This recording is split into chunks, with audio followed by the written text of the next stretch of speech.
Деревянная лестница, конечно, дешевле, но через пару лет 100% начнет поскрипывать.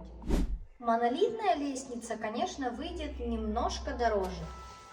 Но я считаю, что за надежность стоит переплатить.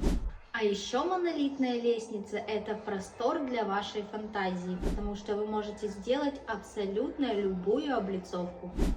А какую лестницу поставите вы? Деревянную или монолитную?